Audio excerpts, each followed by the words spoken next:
Join me as I talk with people who express their creativity in ways that can inspire the rest of us to recognize our own creativity. And if you enjoy these conversations, please like, subscribe, and share them.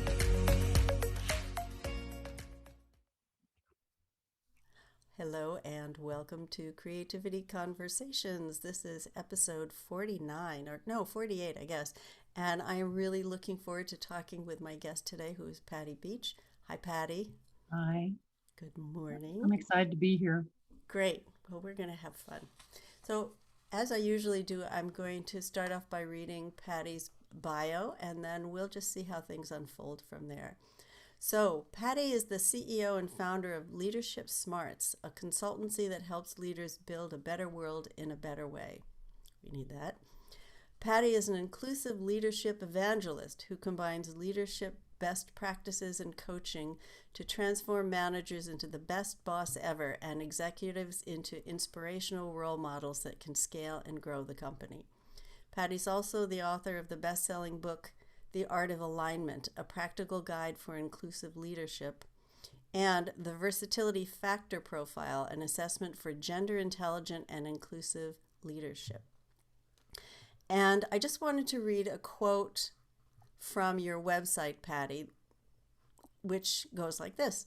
The promise of leadership is alignment. As a leader, your job is to guide us to row together, to amplify each other's contribution, to engage us in a creative exploration that evokes our common passion, and create a truth-telling culture that helps us achieve our mission.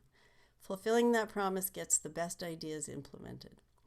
There is an art to getting people to align behind a goal and feel on fire to deliver it. Our practice is dedicated to developing that art form and helping you master it.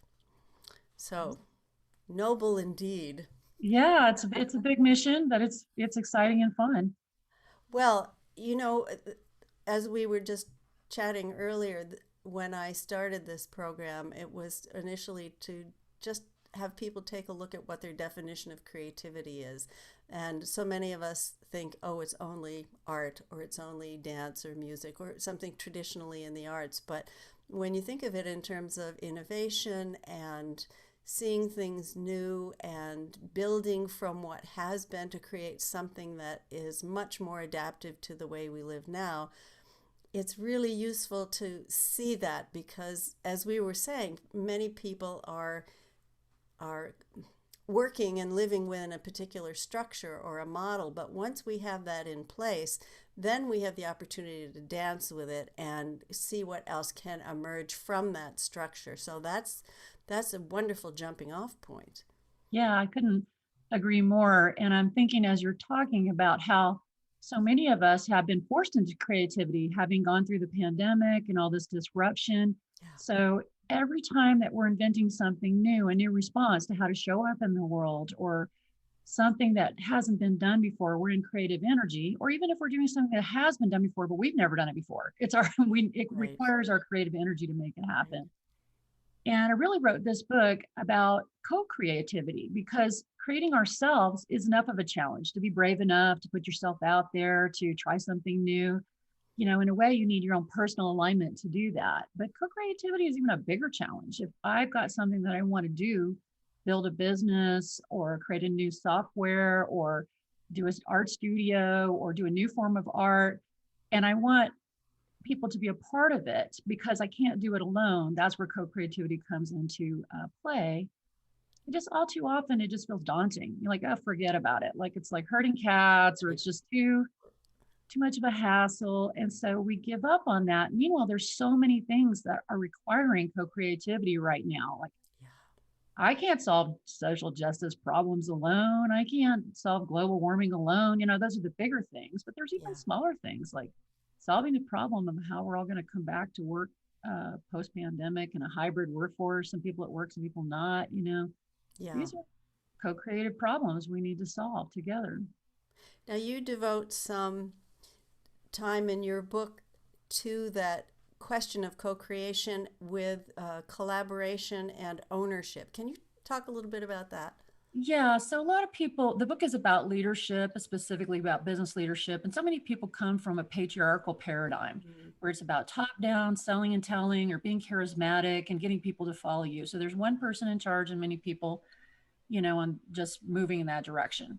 And that is appropriate in some cases. But I think right now, what we're needing is more co creativity where the leader convenes the group and really taps the wisdom of the group and gets everyone involved in bringing their own gifts and talents in their own way so that we are rowing together. We feel some sense of momentum from working together, but it's not like a machine where you're in lockstep and you can't move out of your, pattern of what you're doing.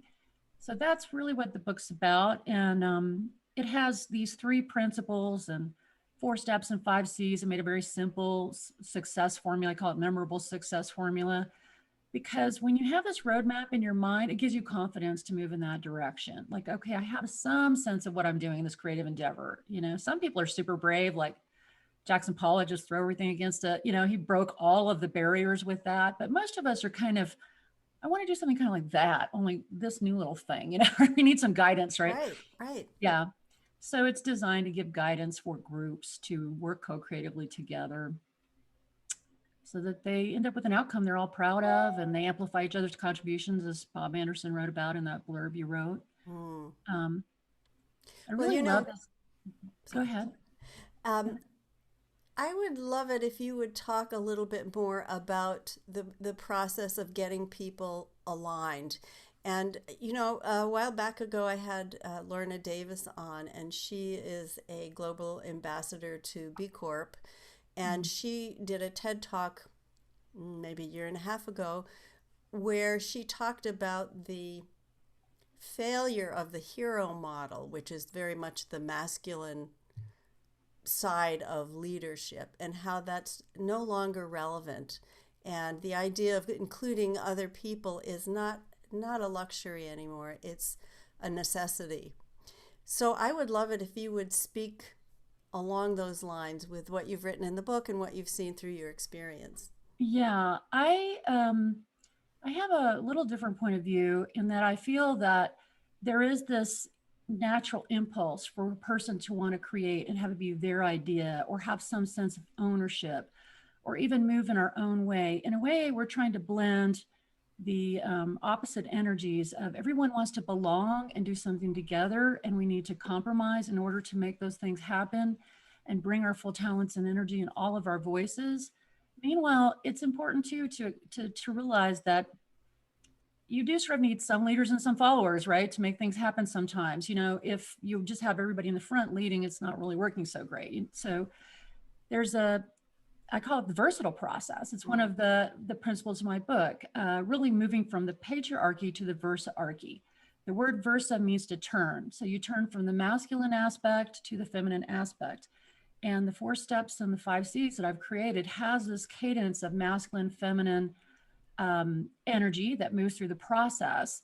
And it allows for both of those impulses to emerge. The impulse of each person having their own opinion, and then the impulse of, oh, what out of collectively, what emerges out of that we can create together.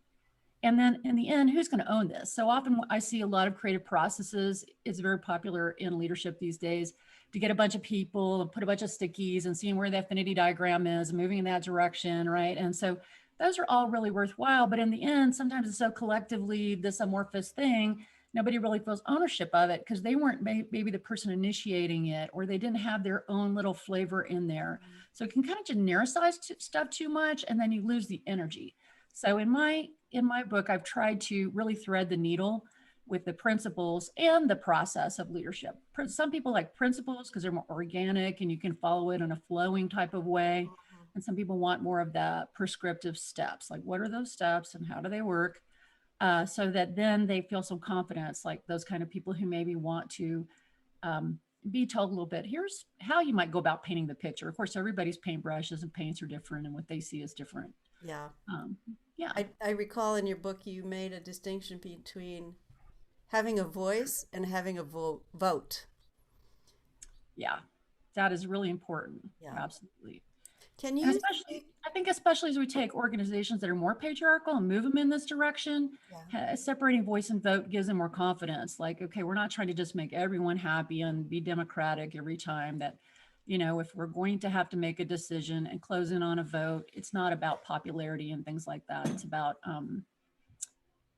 making sure we've got the right solution. Yeah. Can you spell out for people who are watching or listening the difference between the masculine model, the feminine model, and the versatile model? Yeah. So the masculine model, when it comes to leadership, is all about the parts, focusing on the parts and the goal line. I think of it like, structure and logic and facts and figures and things that are tangible, and having information that's objective. So it's just this part, we're going to go in this direction. That's the masculine side, right? And then we have the more feminine side, which is more organic and emerging and allowing for everyone to come into relationship with each other. And that's the whole coming together. So when you are in deliberation as a leader and you're bringing multiple people into the equation to come up with a solution, you want to have some time devoted toward the masculine energy. Like, what is the agenda? What are we trying to accomplish? What, by when? How much money are we going to need to spend? All those kind of. And then we have the feminine side. Well, how do people feel about what's emerging here? Is this exciting? Where's this going next? And if we have a feeling in our gut that maybe we shouldn't do this, or that just doesn't feel right, can we honor that feeling enough to see what's coming up there, so that when we're done, our solutions not only make sense logically or statistically, or however you want to look at it, but it also feels good. We know it's good in our minds, and we feel it's good in our hearts.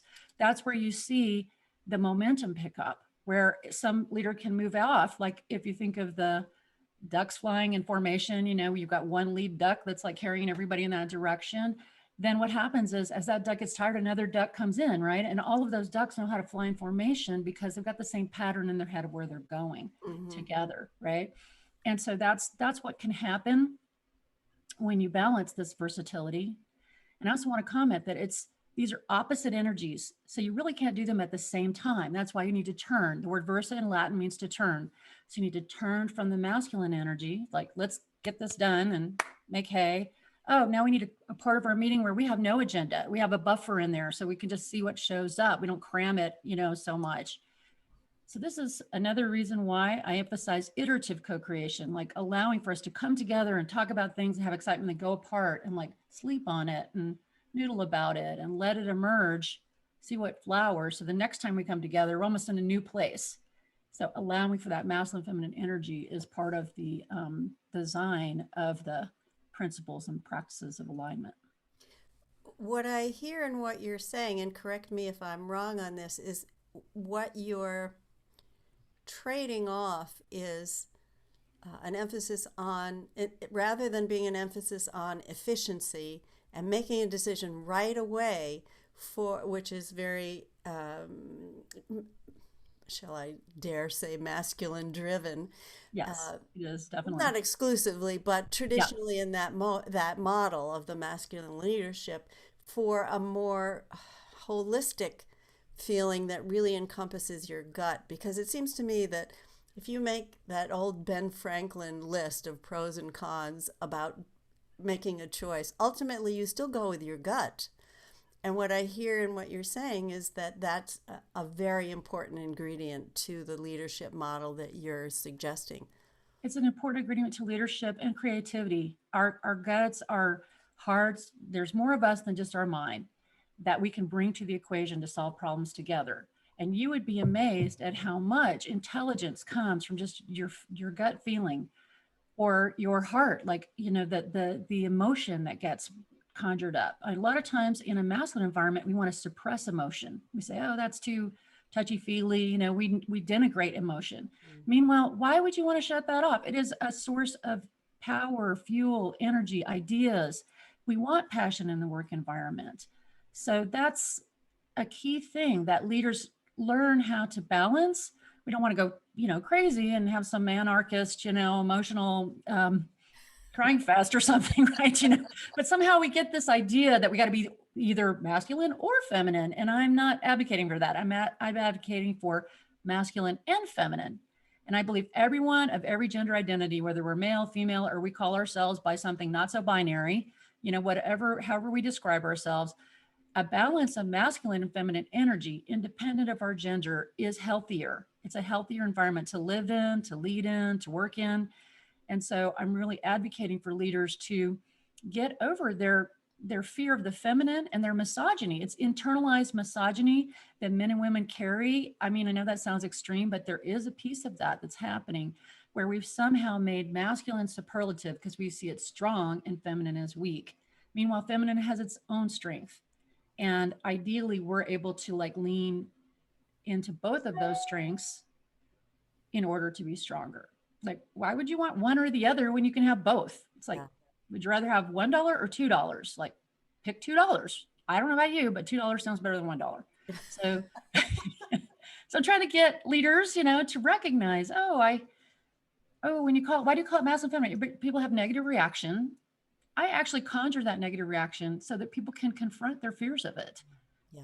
What does it mean that we can't honor that both of these sources of power and energy are valid and important, equally valid and important, and ideally complementary to one another when in balance?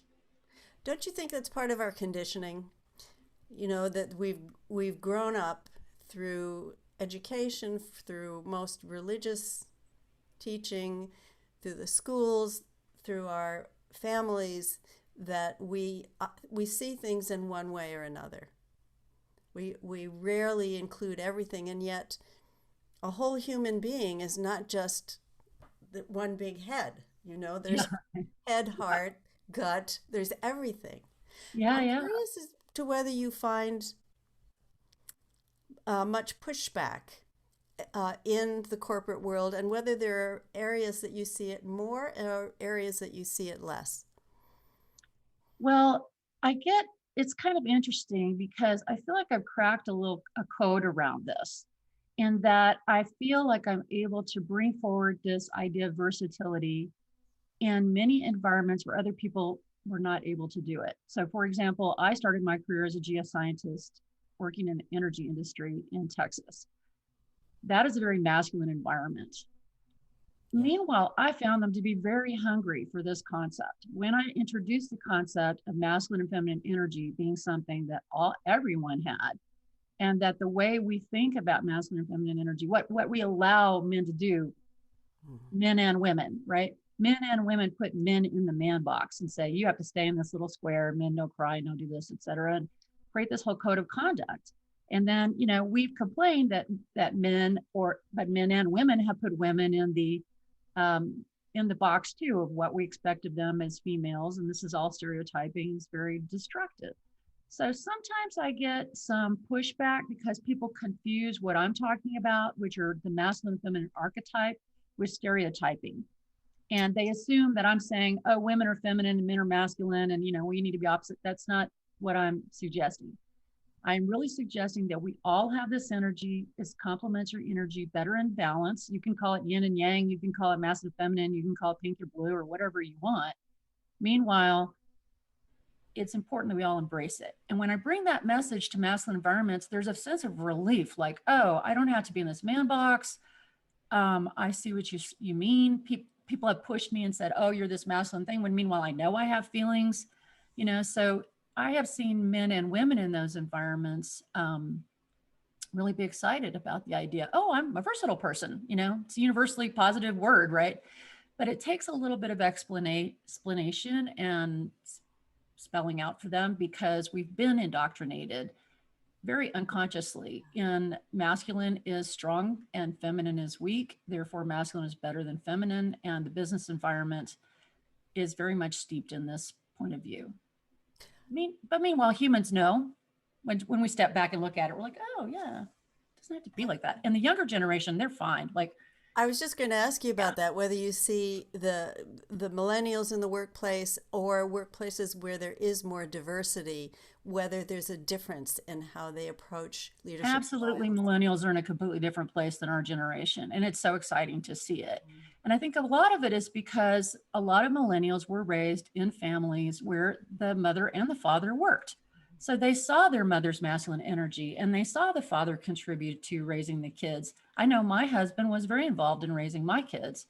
So they got more of a blended experience and they didn't get so trapped in this box the way that people my generation were. I'm the end of the boomer generation. I was born in 63.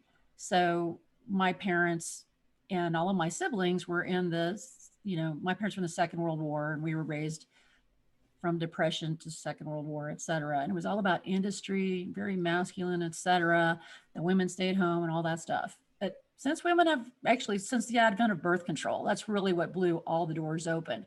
Once men and women could decide to have small families, then they had more options. Then women could go to work, men could be involved with the family. Prior to that, we just didn't have any other option.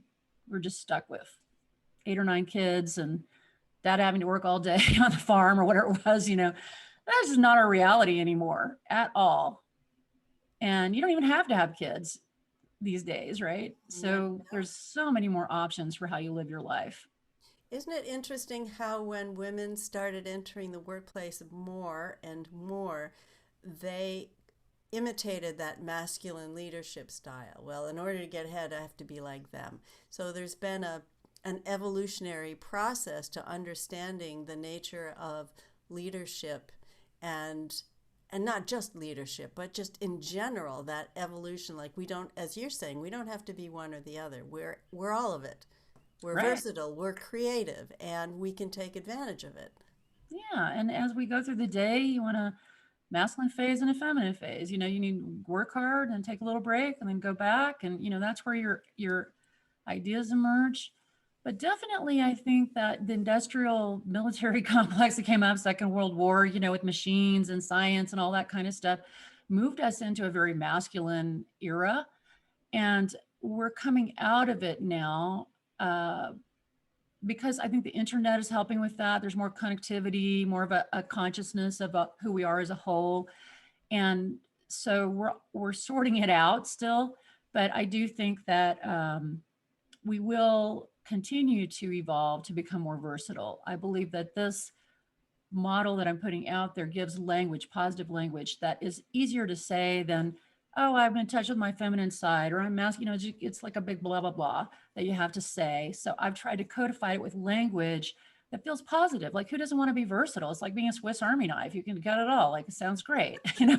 Men can claim that, and so I've really very intentionally throughout my book tried to find language that helps support this movement from the patriarchy to the versarchy. That is the agenda of the book. And I truly know and have seen many, many organizations and leaders that have moved to become a more versatile culture, have adopted these ideas around alignment, and they accomplish more than they would have otherwise. Meanwhile, they're not destroying the planet or, using up people in the process. It's really about helping people move from the bottom line, which is strictly about profits, which is a singular focus, to the triple bottom line: people, profits, the planet. All of these things are interrelated, and it's a more holistic point of view. So that's what I'm trying to support. And then backing it up with how to do it. We know we need to do this. I had been talking about versatility and teaching about masculine and feminine energy for 30 years. But when I left, it didn't really stick. People, well, I don't know what to do next. They kind of got it philosophically or theoretically, but in practice, it wasn't in their boots. And that's why I added on these other practices of alignment, the 4 steps and the 5 C's and the Shuva Principle. Talk about that, would you? The Shuva Principle, because I think that goes hand in hand with what you're talking about, of blending these energies of the masculine and the feminine.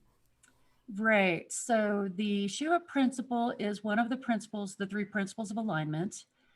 And Shuva is an acronym that stands for the universal needs that we all have, which is the need to be seen, heard, understood, valued, and appreciated.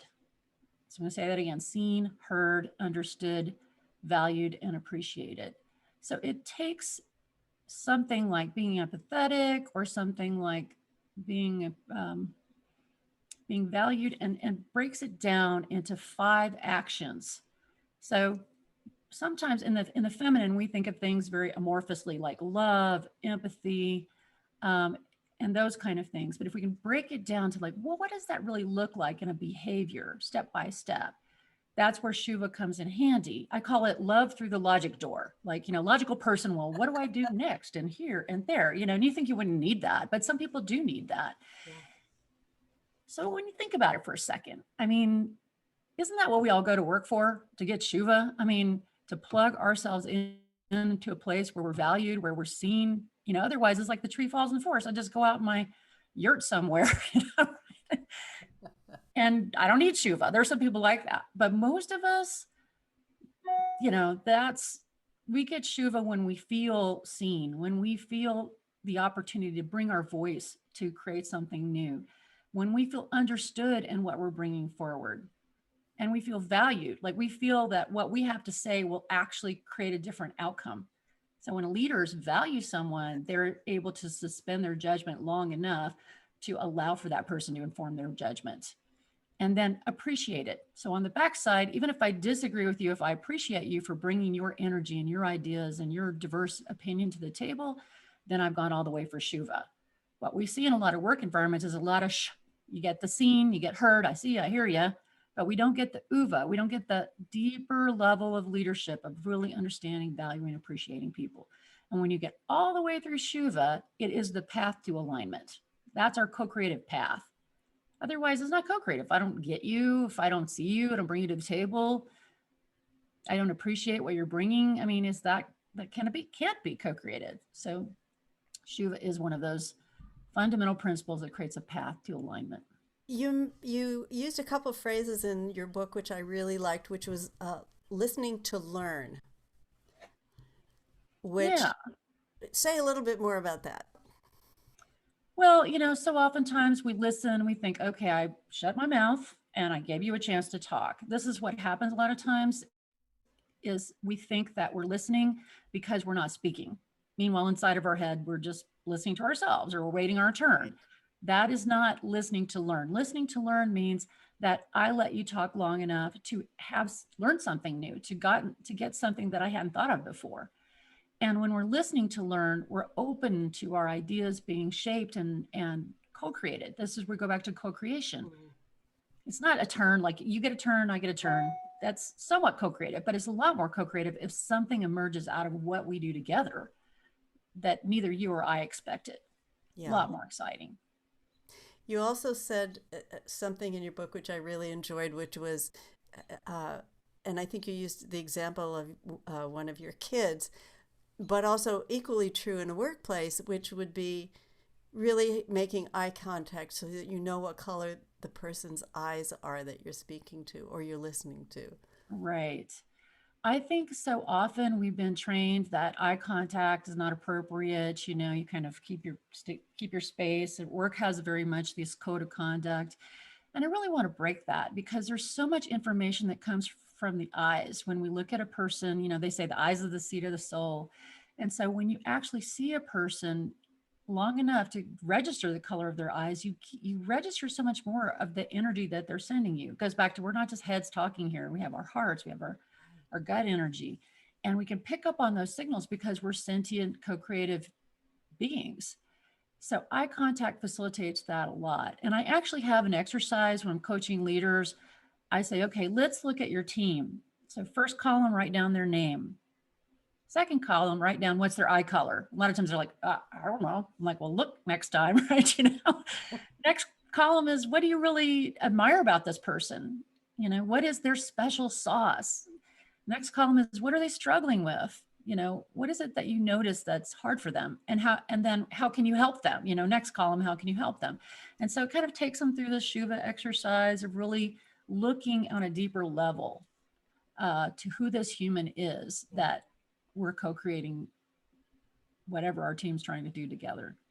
Well, it makes just so much total sense, because how could you possibly expect someone to get on board if you don't see them as a human being and they don't feel like they've been seen for who they are? Because you're right. Whether we go to work or however we spend our time, there is that hope, I think, that we all want to be seen and we want to be validated.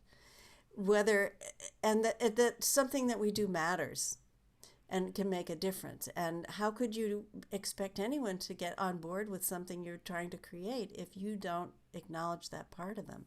You don't know that they matter. I always say alignment is the belief that every voice matters and together we really can solve the biggest problems. That's basically the premise of it. One of the things that you were just talking about triggered in me this thinking about what's going on right now with a lot of diversity sensitivity training.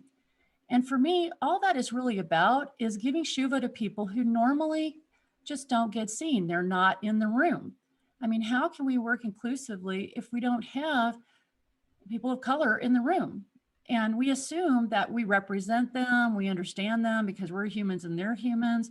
Meanwhile, there's a lot of their reality that we do not understand. So I think that if you think of those trainings as an opportunity to experience Shuva with someone, that you just need to slow down enough to walk in their shoes to get a sense of where they're coming from so you can co-create with them. Otherwise, they're marginalized. They're not a part of that co-creative equation.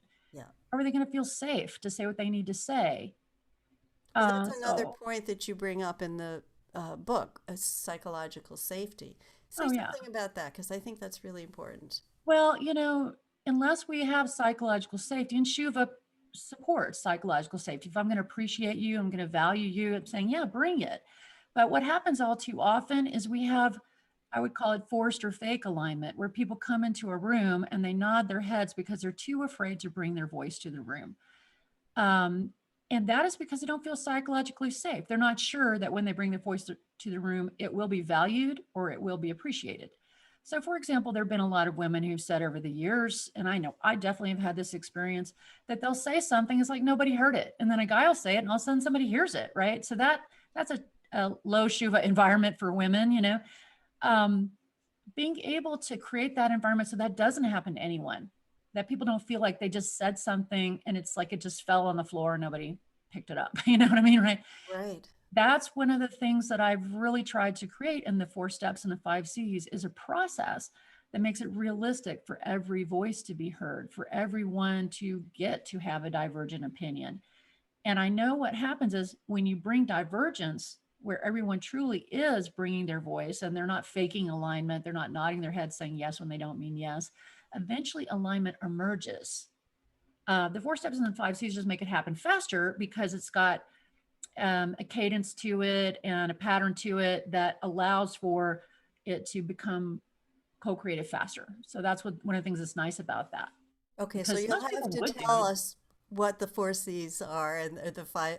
Yeah, the 4 steps. So the Yes, 4 4 steps and the 5 C's is a process that helps any team to come to agreement on whatever the solution is. It may mean that they come to agreement not to do the solution. So it doesn't mean that they're going to come to agreement on what you would hope when you start.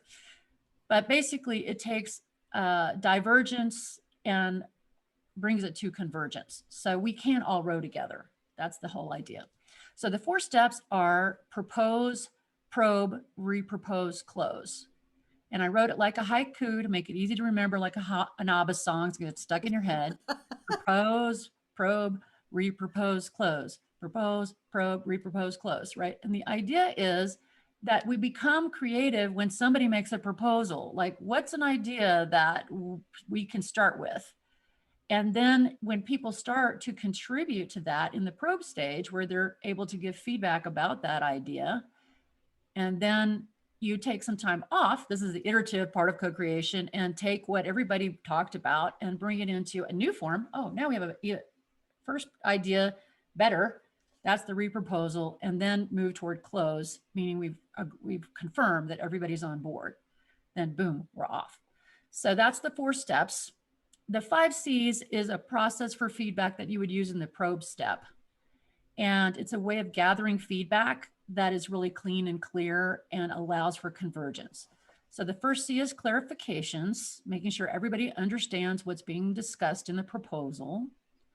The second C is compliments. What do people like about what's being proposed? So those compliments allow for psychological safety. If I know every time I bring a proposal to the table, I'm going to get some compliments, some positive feedback, then it gives me a lot more courage to do that in the future.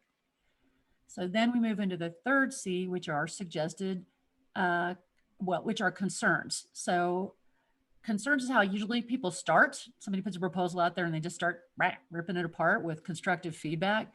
Or I don't not so constructive. Yeah, I don't like constructive feedback. I don't like, problems with it or those kind of things. Concerns are my helping you get it right. There's some risk factors or something that needs to be considered here that's missing. So when I offer my concerns, that feels psychologically safe and it feels helpful. It's adding to an idea that I've put up there. And then the next step is changes. So a lot of times our concerns then spark ideas for changes that make it even better. So concerns actually support that co-creative part that steps in with changes. And then the last part is commitment. So given this idea where it stands now, how committed am I? Am I totally on board, super psyched? I give it a 5. If I'm like, meh, maybe I give it a 1. And so ideally we're getting to where everyone is at a level 3 or higher, which means that everybody can at least live with it, so that we can move forward to whatever else we need to do. So the 5 C's allow for that feedback to come in. Then the person who put the proposal out there can go offline, wrap all of that great feedback into a better proposal, repropose, and close. So simple. It's simple. It's easy to remember. 3, 4, 5. I mean, Pretty most elegant people can model. do that. Yeah, it hangs really tight. And what's nice is this becomes a common language. So when we speak a common language, we can co-create together. If we don't speak a common language, then we're in Babylon, where we can't build our tower because who knows who's doing what. So in a way, I have created these distinctions: alignment, Shuva, iterative co-creation, versatility, the 4 steps and the 5 C's as a language that when that team speaks that language, now they have the structure they need, just like you'd have a canvas to do a painting to co-create together. What happens within all of that? It's wild. I mean, it's really fun when you see teams that, oh yeah, we know that step's going to come where I get to suggest my change. So I don't have to throw it in out of the randomly at you before you're ready to grab it and all that kind of stuff. It's like knowing the rules of basketball so you can play basketball. You know what I was thinking as I was reading your book is that, so actually, that maybe it's going to turn into a question, but that this way of getting everyone on board, bringing them into alignment for a vision to be brought into the world, requires a certain amount of self-awareness. So I wonder if you could speak to that. But just as I was beginning to ask the question, I'm thinking, well, actually applying this model encourages self-awareness, not just for leaders, but everyone who's participating in the process. Yeah, I'll have to tell you, for all the coaches that are listening to this and people who work in organizations that help leaders and teams create a better dynamic, what is awesome is when you teach them the principles and practices of alignment and they work to come to agreement, it kind of sparks up all of our stuff, right? It'll spark up, ooh, I want my idea to be the one, or I don't have a good idea, I'm just nobody, that it sparks up all of this nonsense, right? Which prevents us from working co-creatively. And so in the engagements that I have with my clients, they're often more than just coming to agreement using the 4 steps and the 5 C's. I want to leave behind a competency of understanding what they do that contributes to alignment or disrupts alignment. So I have in the end of my book this chapter on dealing with disruptors. Disruptors are things like grandstanding, or could be stuff like ghosting, where you just don't show up. There's all these behaviors that show up, which are our own way of keeping ourselves safe. Because in the end, what we really want is to be able to belong to a group, and we also want to be our own authentic expression of ourselves. These are very universal needs. And when the dynamic or the process allows for both of those things, it allows me to belong as my own unique self, then that's when it feels really good. And that's when it gets really great. Most of the time, though, we're not coming from that paradigm. We're either feeling like superior or not worth enough, or, there's all this stuff. So it is important, if you're going to step into this new way of operating, the versatile way, the co-creative way, the Shuva way, you are going to need to get a hold of your ego. You're going to need to evolve, become a more conscious and connected person. And I love the distinction that you just made between superior and unique. I think that's yeah, really important. And what I'm hearing in this conversation is how much this model invites that, invites the recognition of the unique contributions that a person can make, regardless of where they are on the ladder, and also regardless of whether they have a vote or a voice. But part of this recognition of we're all in it together. Yes, I'm the captain of the ship, and I need you to row along with me and tell me if you see rocks ahead or the end of the earth. I got to know that too. yeah, exactly. I mean, that's part of it is, if you know you don't have all the answers, then more possibilities are emerging from your world, right?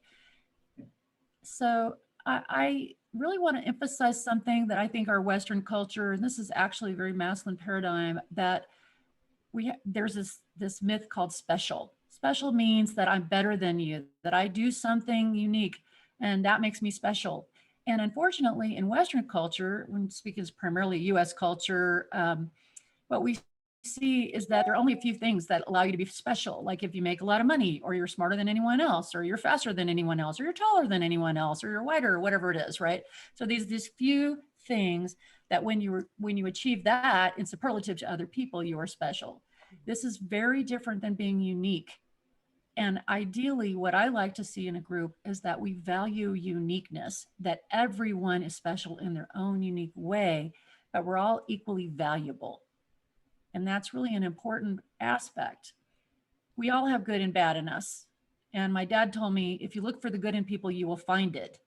And so looking for the good in each other and allowing for ideas to emerge from anywhere creates the most creative, co-creative environment, which is what we need right now for innovation, for even not even innovation. Let's say you're doing something very quotidian, maybe you have a lawn mowing service or something, right? Being endlessly creative with that. So people love come to work and get to do that thing that they want to do to make a living is what can make anything fun. Doesn't matter what the job is. When you come with that spirit, every voice matters, and together we really can solve all of our problems. That's when you become a leader that knows how to work inclusively. Yeah. And for it not to take forever. It's not about letting everybody do something their own unique way. It's about exploring what are the possibilities amongst all of our uniqueness, that we can amplify each other's contributions when we put your uniqueness with my uniqueness. Or maybe we're the same and then we're double awesome. That's great too, right? No problem with that.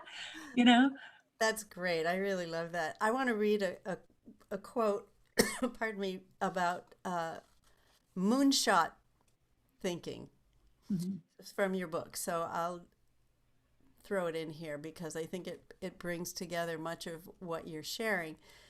Aim to achieve something generally believed to be impossible. Moonshot thinking frames all problems as solvable and encouraging anything is possible dialogues around how to approach challenges. When you strive beyond current reality towards a noble ideal, you provoke creativity and fresh thinking. Right. It is really fun to get people in a room and just break it open and go to Moonshot.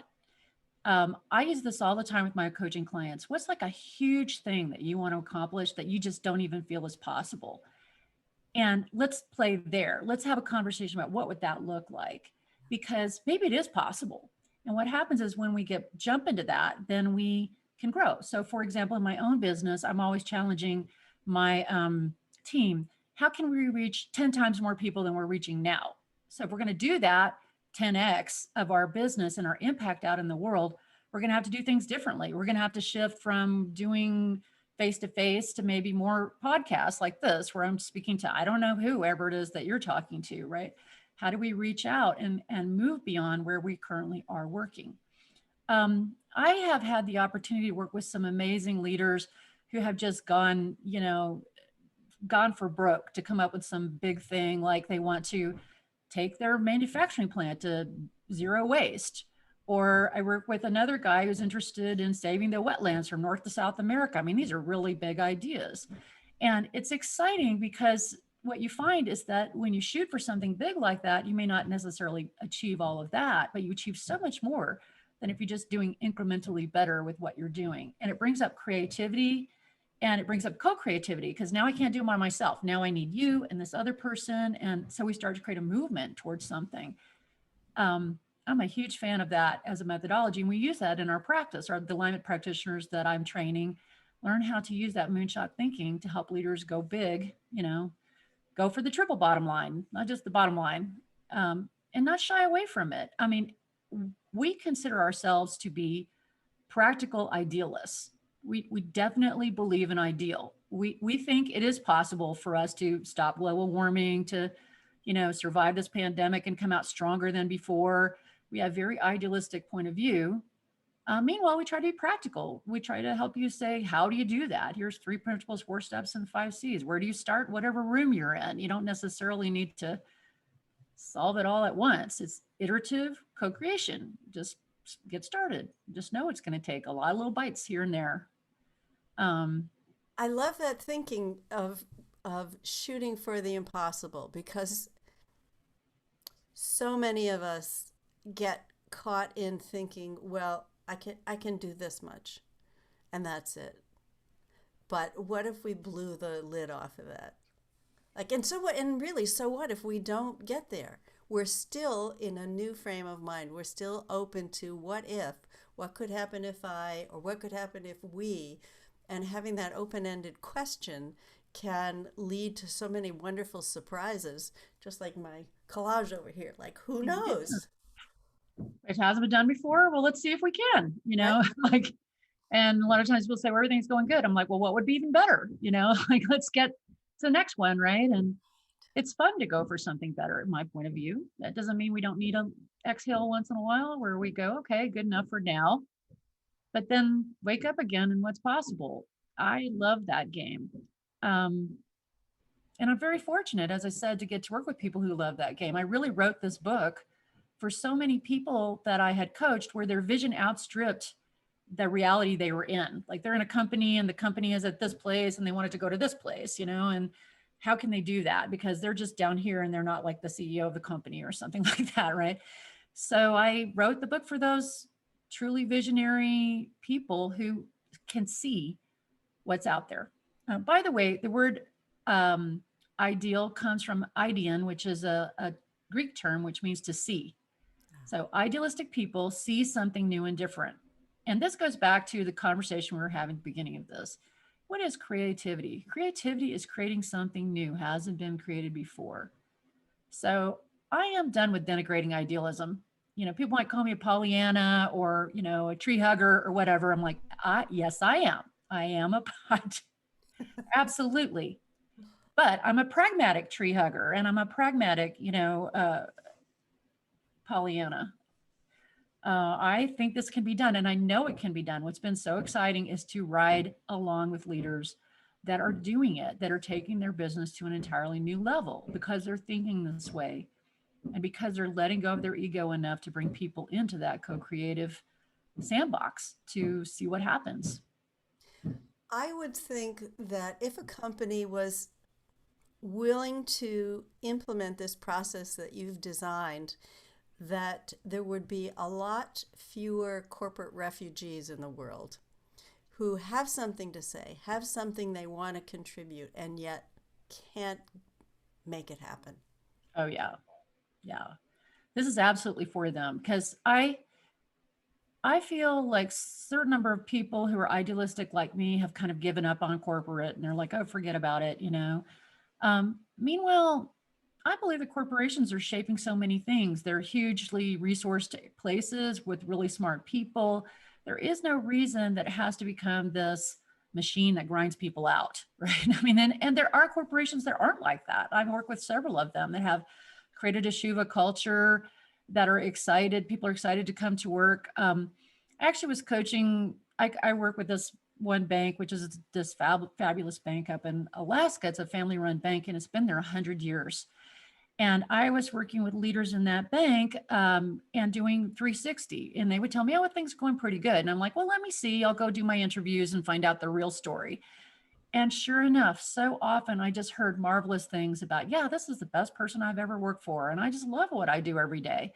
And I don't know about you, but for most people, it'd be like, oh, banking, that sounds boring, like, but they take it very seriously, serving the customers, the people in their town. And it's just such a beautiful thing to see.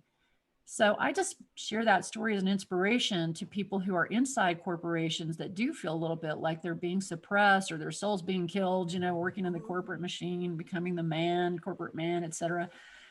If you can support your organization to become co-creating and help it to become a self-aligning organization where it realigns, it doesn't say rigid, it moves as the world moves, as the earth moves, as millennials come into the life, all these different things, then there's no reason why it has to become this old rusty oppressive thing. Yeah. One thing I'd like to talk about, and I know we're coming up to the end of our conversation, at least this one, is what's the spillover for people who have the luxury, shall we say, of working in an environment like this, where it is co-creative, where they are in the organization is inclusive in a way that takes into account a whole human being. How does that affect their personal lives?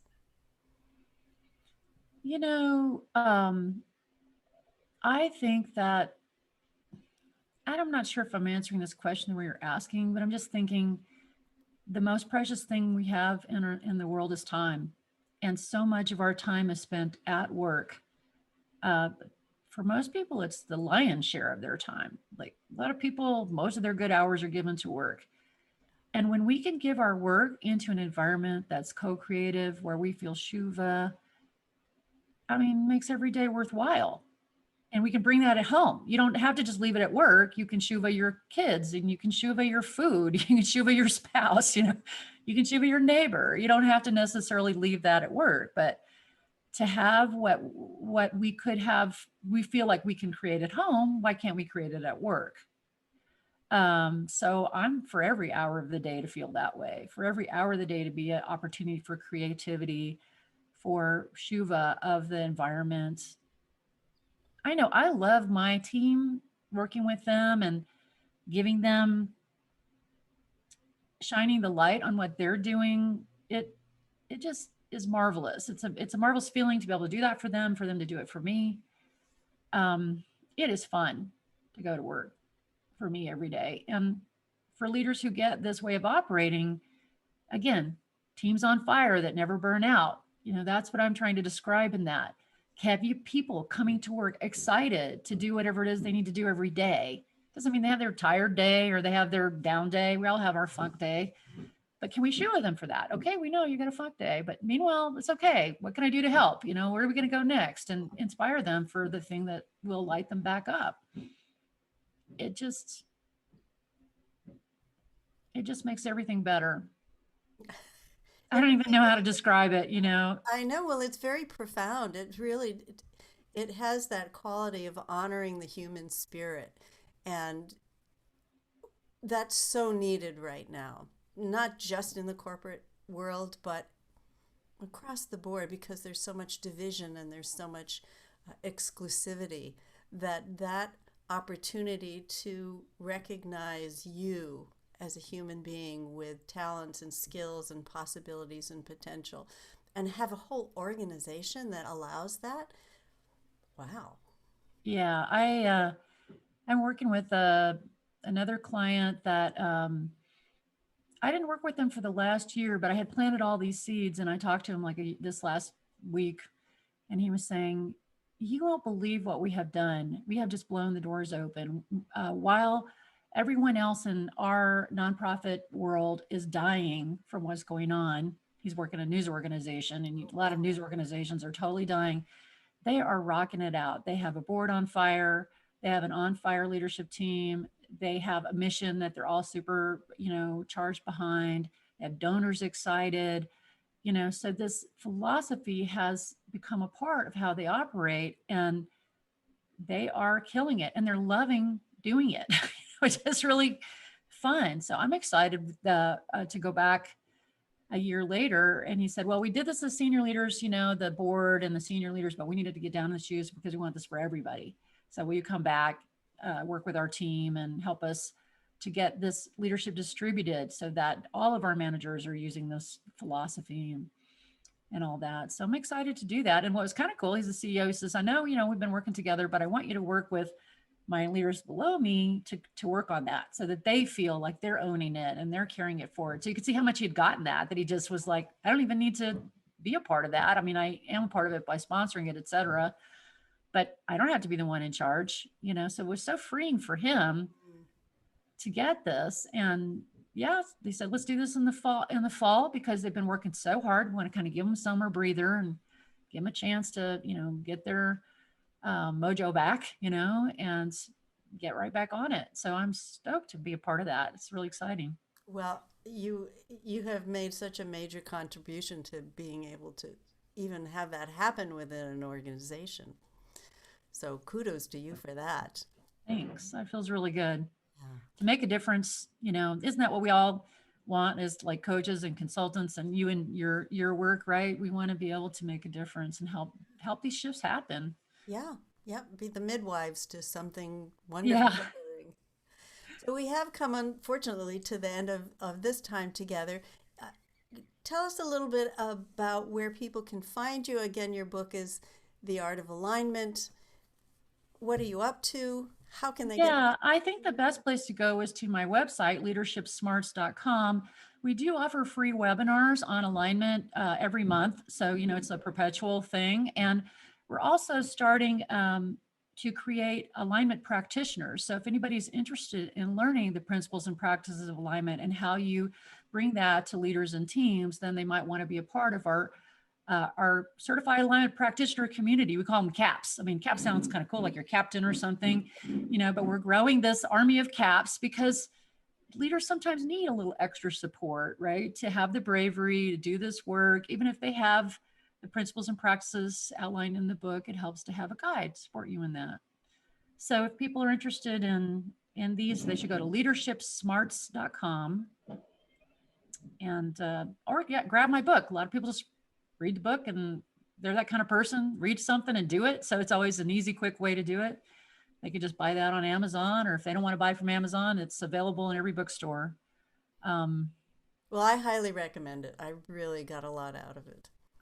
Yeah, well, it's been so great talking to you, and I feel a lot of sisterhood in this, that this possibilities exist for this way of operating. Yes, thank you. I do too. I think that we could really take it somewhere. Mm-hmm. So Right. This will be our start. Thanks for helping me get the word out, right? Because we just got to get more people understanding what this is so they can hop on and be a part of it. Well, you're very welcome. It's been my pleasure. And thank you, everyone who's been watching or listening. We really appreciate you being here with us. And stay tuned for the next episode. So bye for now.